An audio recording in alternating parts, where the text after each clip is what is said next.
If you haven't ever experimented with harvesting flowers for your plate and not just your vase, then this video is for you. I'm going to be sharing my top list of edible flowers for beginners, their properties and flavor profiles, how you can incorporate them into dishes to add a little bit of romance into your daily life. If you're new here, I'm Anna Fable. I am a Reiki Master practitioner and a gardener, and I love using plants for healing of all kinds. So if that interests you, please subscribe and let me know in the comments what your favorite edible flowers are so we can inspire each other.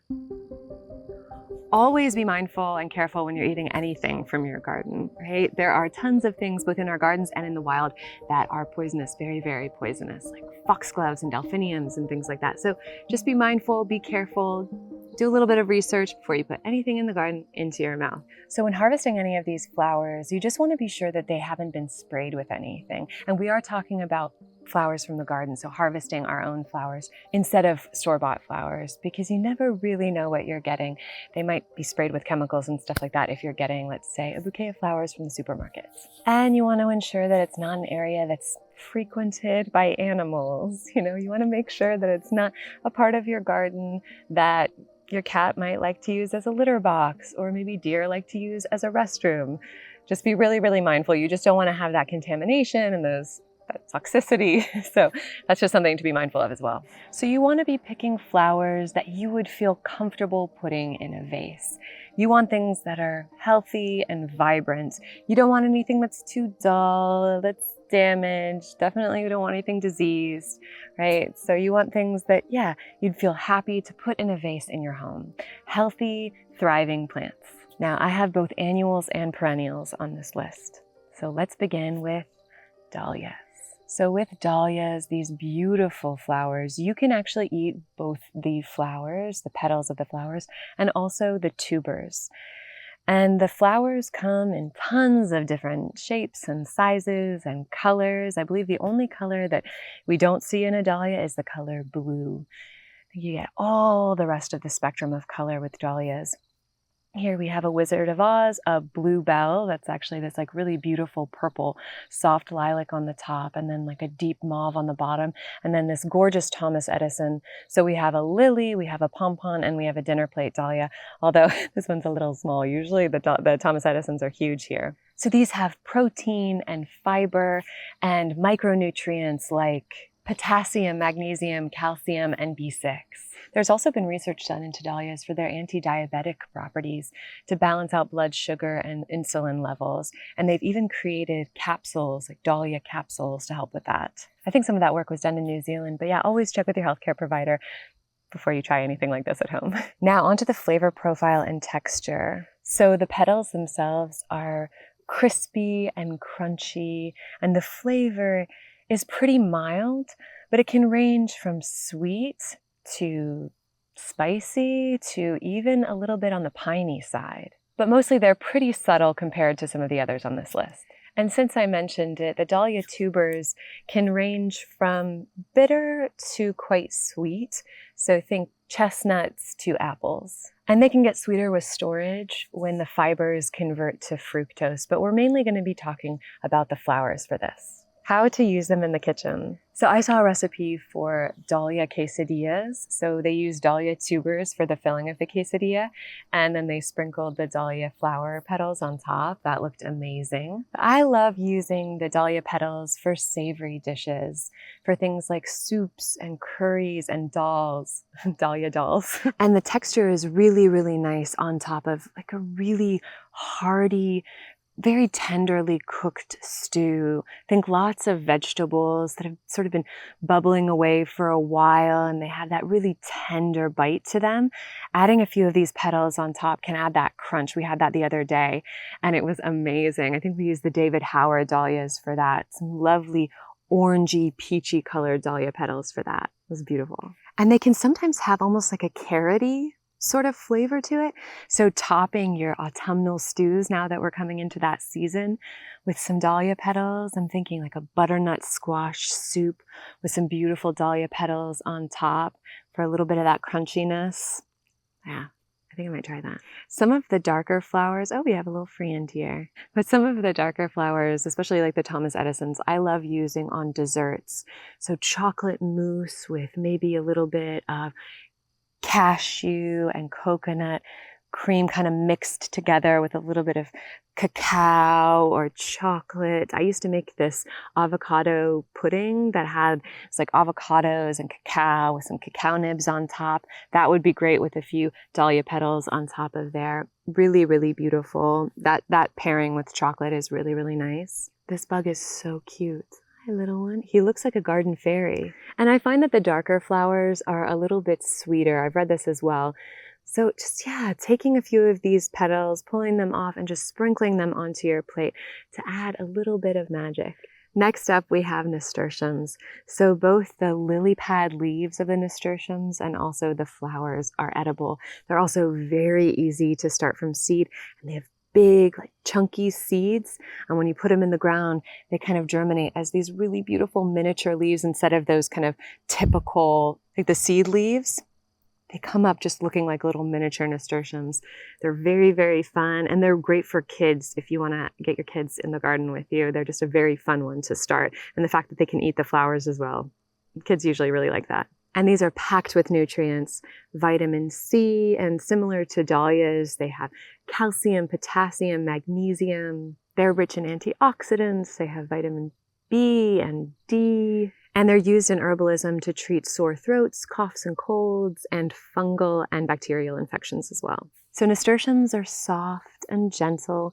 Toward the end of the petal, they have a little bit of a crunch, but generally they're just very soft. And they add a beautiful peppery quality to your dishes. So you can add these to desserts, to sweets. You know, I like to add this to cakes, especially really, really sweet cakes. Like I make a vanilla cake that has a vanilla cinnamon icing, and adding that on top, or even in the icing layers in between the cake, just to kind of change up and kind of balance up that sweetness. It also pairs well with a little bit of spice. So if you're having, let's say, a carrot cake or something like that, the nasturtium petals would be beautiful. And then I like playing up that kind of peppery quality with some of the more savory dishes. So pairing it with a really warm, spicy curry, that's a great pairing as well. You can also add it to pastas and salads. I do that all the time. We had that just the other night and it was incredible. And I've also made nasturtium teas, which are just beautiful and delicious. Next up, we have pansies and violas. These are very popular edible flowers. They're very often used to decorate cakes and tarts and pastries and just all kinds of desserts. They're very romantic, very whimsical. They add this enchanting kind of delicate look to your dishes. They are a source of A and C vitamins. They boost collagen production, and they improve your immune system as well. A very purifying flower for your apothecary kitchen. So these little dainty flowers, they're very delicate in texture. They have a very velvety kind of experience in the mouth. So the flavor profile is pretty sweet and a little bit citrusy. So almost like raw honey that's been taken from bees that have been getting their nectar from maybe like citrus flowers or something like that. They're a little bit herbal, almost minty even in flavor. So I mainly use these for desserts, for topping up all the things that we've already talked about. Cupcakes, things like that. But you can also use them for savory dishes, you know, things like sweet potato, mashed sweet potato, maybe even putting like a spicy tahini or peanut sesame dressing on top, a few sesame seeds, a little bit of lemon juice to cut across that sweetness. Next up, we have roses. So all roses are edible, but you know, like everything on this list, some of them might be a little bit more flavorsome than others. So this is just down to personal preference. Try something, see how it is. Always be careful, but try it and see what you like best. Now you've probably seen products that have rose in them in terms of skincare. So they are great for skin rejuvenation and skin health. They help with stress and anxiety. I love to make a rose tea at night before bed. They are packed with vitamins and minerals. You can eat the petals, you can eat the buds, you can eat the rose hips that form after all of the petals have fallen off. And they can also help soothe digestion. So great as like an after dinner kind of snack. So as far as flavor goes, the sweeter the fragrance, the sweeter the flavor. So what I like to say is, like, when it comes to the rose, trust your nose for picking them for culinary purposes. So something like an almond rose by David Austin is very fruity, very floral, and it's really, really pungent. It almost tastes like kind of like sweets, like sweet candies. Really, really delicious. The almond rose is a vibrant, kind of warm pink color. It's gorgeous. It's a really great performer, and it has that typical kind of like buttercup, just like a gorgeous David Austin English style rose. So overall, these roses are going to be, you know, fruity, floral, sweet. Something like a fairy rose, you know, these don't have hardly any fragrance at all, I don't think. No, I mean, they smell a little vegetal, but it's not, there's no real discernible fragrance to them.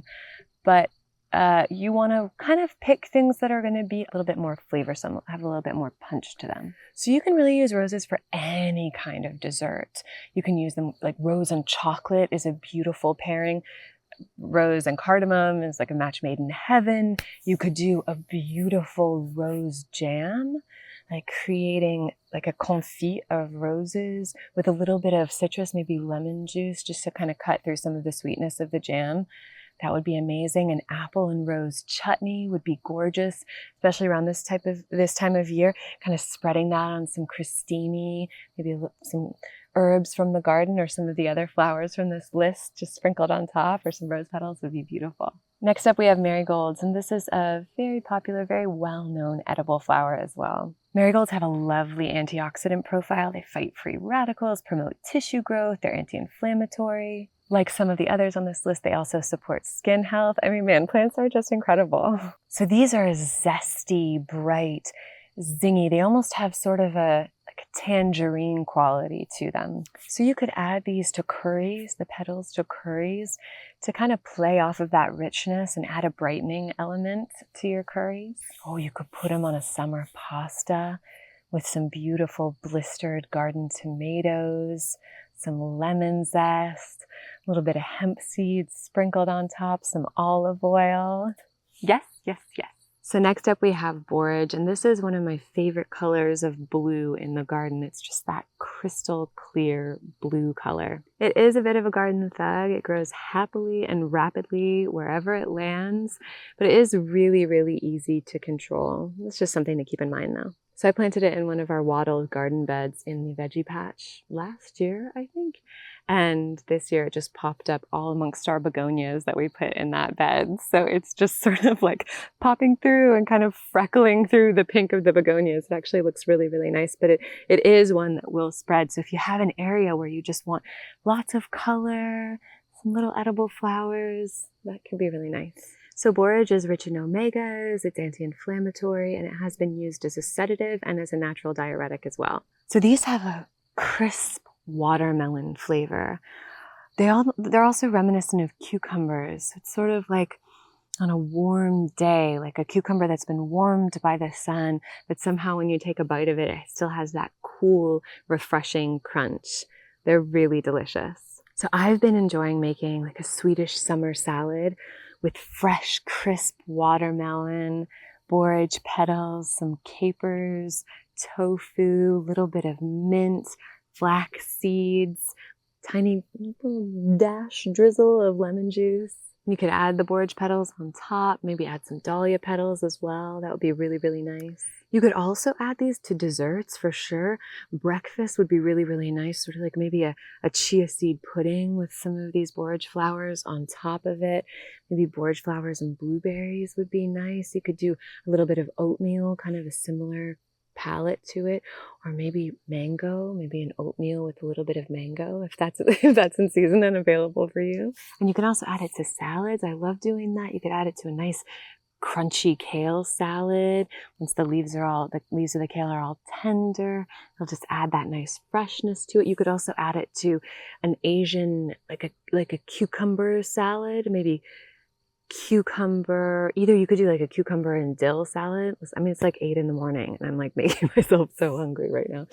You could also add it to like an Asian cucumber salad, maybe with some pickled onions. That would be really, really nice. It also just looks so exotic. It's a very beautiful flower, and the stamens are very pointy in the center. Just the color of it, all of it looks very exotic. So adding it to things like mocktails, I love to make a virgin mojito and put that on top. Really, really nice, especially if you muddle mint and maybe some cucumber in there. That could be really nice to sort of pair with that. And you can also, it looks beautiful in like martini glasses and things like that. So if you wanted to make a gorgeous sort of like watermelon spritzer type of thing or mocktail, that could be really, really nice. But you can really add them to anything to sort of zhuzh it up with a nice, bright, airy flavor. Next up, we have basil flowers. And these tiny ivory flowers are actually packed with that intense herbal flavor. So if your basil has gone to flower, don't feel bad about it. See it as an opportunity to harvest these beautiful white delicacies. These flowers are so small that the nutritional properties are minimal, but basil helps to regulate blood sugar. It's a cancer, diabetes, heart disease, and arthritis fighter. It's a truly amazing plant. The Cleveland Clinic has a really great article about the benefits of basil, so you should check that out. And I love the flavor. They're just very, very herbal. They smell just almost stronger than basil leaves. They're just an incredible herbal basil flavor. Really, really delicious. That adds a touch of that very elevated, sort of sophisticated floral in there as well. It's a beautiful pairing. And then to use them in the kitchen, I mean, add them to anything. Add them to pastas, just any pasta that you have. Lasagna, just add them to a delicious linguine. I made some angel hair pasta yesterday and just sprinkled all of this on it. Incredible. That blistered tomato pasta I was talking about, just sprinkle this on top instead of Parmesan cheese. Oh, you could make a chive and basil flower biscuit. Come on, that would be incredible. Just a little bit of maybe vegan butter and then just top some of these on there. You could make a savory tart and put this on top. Maybe a little kind of cashew cream dressing just drizzled on top with some of this on top of that tart. Yes, yes, yes. And in Indian and Thai cuisines, these are like a delicacy. So just sprinkle that on your Thai curries and like a masala, just put this on top. That would be fantastic. So whether you're using, there are tons of different types of basil, whether you're using Italian or a Thai basil, really think about adding these to your dishes. Okay, that was our list. I want to add a few honorable mentions in here as well. Squash blossoms. These are fantastic, and stuffed with some vegan cheese, they would be delicious. Arugula flowers are fantastic. They have that similar nasturtium thing where they're peppery and super fun. And lavender. When I lived in California, I grew lavender really much more successfully than here. And I used to add it to shortbread cookies.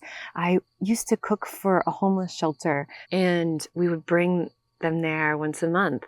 And whenever I would make these lavender cookies from the garden, they loved them. So that combination is fantastic. And you use the leaves of the lavender, just diced up really, really finely, as well as the flowers and kind of pressing them in. Delicious. Pomegranate flowers as well, if you live somewhere where you can grow those. Like, again, when I lived in California, I used to use those beautiful, vibrant red flowers in teas and things like that all the time. And then we have things like calendula. That's a great one, super easy to grow. It's a marigold, marigolds are calendulas. But that's a great one. That's a great one just to have in your apothecary garden in general. Echinacea. So you have coneflowers and cornflowers. So coneflowers, echinacea is wonderful to add, edible flower.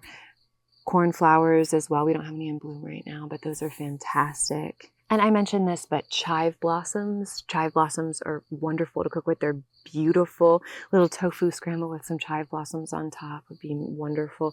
Also, like a biscuit, like a chive biscuit with chive flowers and basil flowers on top would be fantastic. But usually chive, some of these I left off because, you know, things like chive flowers, a lot of people use those in cuisine and cooking and stuff like that, but not a lot of people talk about basil flowers. So I wanted to have some sort of traditional ones and then a few that you might not have heard of or used before. And I know a lot of people, when they see their basil starting to bolt, they almost feel like it's a garden fail, but I think it's an amazing garden opportunity. And then we have amazing ones like mint flowers, dill flowers, fennel flowers. Those are incredible. You know, cilantro, parsley flowers, all of those, hyssops, and all of the flowers that we mentioned in the apothecary video, which I can link up here if you haven't seen that one already. There are just so many edible flowers. I could go on and on. Please do let me know if there are any others that you love. I really love connecting with you and being able to, like have this beautiful connection with fellow nature and garden lovers. So like this video if you like, subscribe if you're not already. It really does help our little channel. And I'll see you again very soon. And now I'm so hungry. I'm gonna go make some food with these edible flowers. Ciao.